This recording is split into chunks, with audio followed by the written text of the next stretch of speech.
Hello, I'm Wade Henderson. Join me now for conversations with our neighbors who create visual art. This is Delta Hands. In this edition, we'll meet an artist who celebrates the vibrant life of nature, and an artist for whom painting is a service of worship. Then we'll visit the outdoor studio of a painter who enjoys breaking the rules. We begin with Kathy Stone, whose watercolor paintings are an expression of her joy.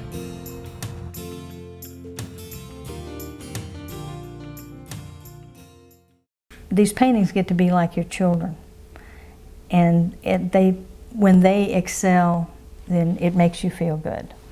And it's really neat to send a painting off to a show and win an award.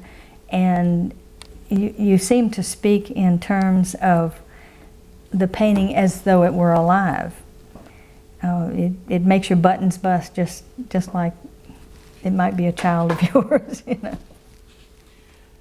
You know, people always come up to me and they say, I wish I could do what you do. I wish I could paint. I wish I could draw.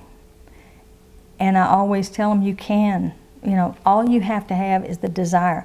That's the main ingredient for being an artist, is the desire to do it. Anything you want to do, you can find a way to do it. And in art, composition can be learned, values can be learned, eye direction, things like that, color, materials. You know, if you're working with oil paint, or whether you're working with watercolor, pastels, you can learn any of those things. And there's no excuse. If you want to, if you want to be an artist, you can be an artist. It's really not as difficult as it seems. The reason that I wound up in watercolor was because I was shuttling kids all over the world in soccer and scouts, and it just took up so much of my time, and I wanted to spend time with my children, but I also wanted to paint. And I lost so many brushes because they'd set up with the oil paint in them, and I wouldn't get back to them for several days. So finally I just decided that I would just bite the bullet and go with the watercolor and see if I liked it. And I've been painting in watercolor now for 19 years.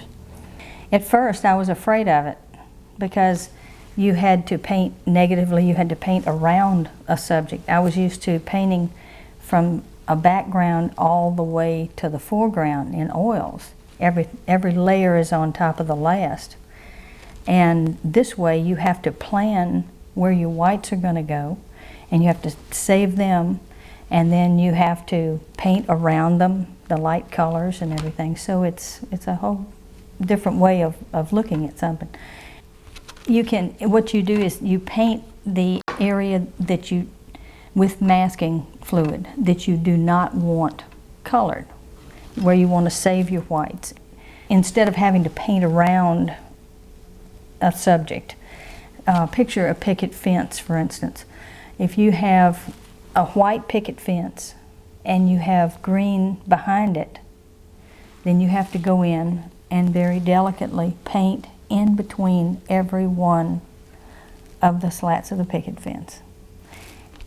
With Misket, you put the masking fluid in and you paint the actual fence. Then you can come in and go this way to paint your background. And when you take the masking fluid off, after it's a rubberized substance like rubber cement, once you take it off, well then you'll have your fence sitting there and no color on it. So it's wonderful, and it gives you a lot of freedom like that. I love landscape. I have always loved landscape, and when I think about a landscape, I'm in the landscape. I'm painting it as I'm walking through it as I paint it, let's say. It's kind of like walking down a dirt road in the country, and you're painting it as you go, and it's just you really get involved with it. You know, you get involved with the shapes and the colors, and it makes me appreciate everything that we have on this earth. It's if people would stop and look and see all the wonderful things that are around us, just the smallest bug, the largest tree. Look in a tree and see how many things live in it, you know, and of course it's a basis for our life. It gives us oxygen. So. But it's really more than just a tree. It's a living, breathing thing that has living, breathing things living in it. So I love live oak trees, particularly cypress trees. I love to go out in a swamp and listen to the sounds of nature and forget about the concrete world and all the hubbub and the busyness that goes with that. Every once in a while something will catch my eye and it'll compel me to paint it. So one is a painting of the lily pads with a pink flower, and it has a lot of reds and things like that underneath. One has a white flower, and it's very dark, and there's a lot of contrast in it. And then there's one that has reflections of trees in amongst the lily pads. And you can have so much fun when you're trying to bring trees down through a design of the lily pads. And then I put a frog in the middle of that one, and a little pool where his friend has jumped in already, and he's going to stay right where he is.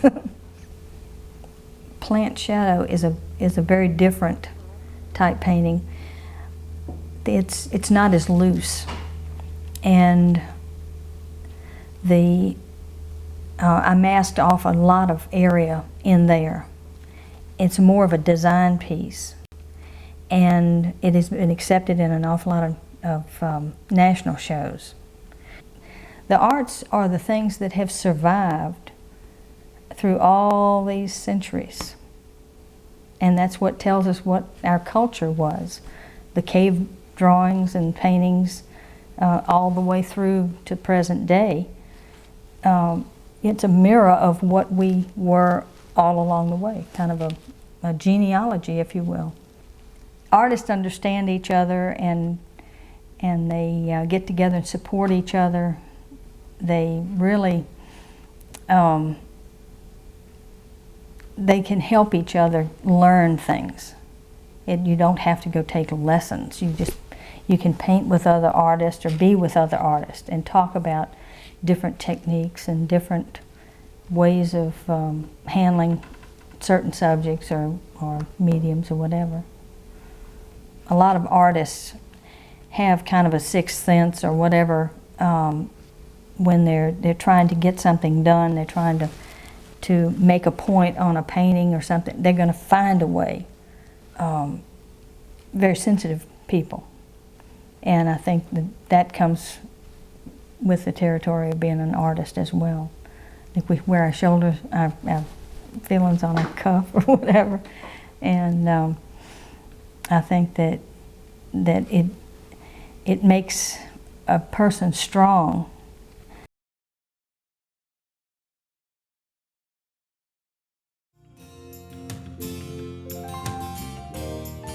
Ahead on Delta Hands, we'll see work that endeavors to interpret spirit and light, and other work which is purposefully open to interpretation.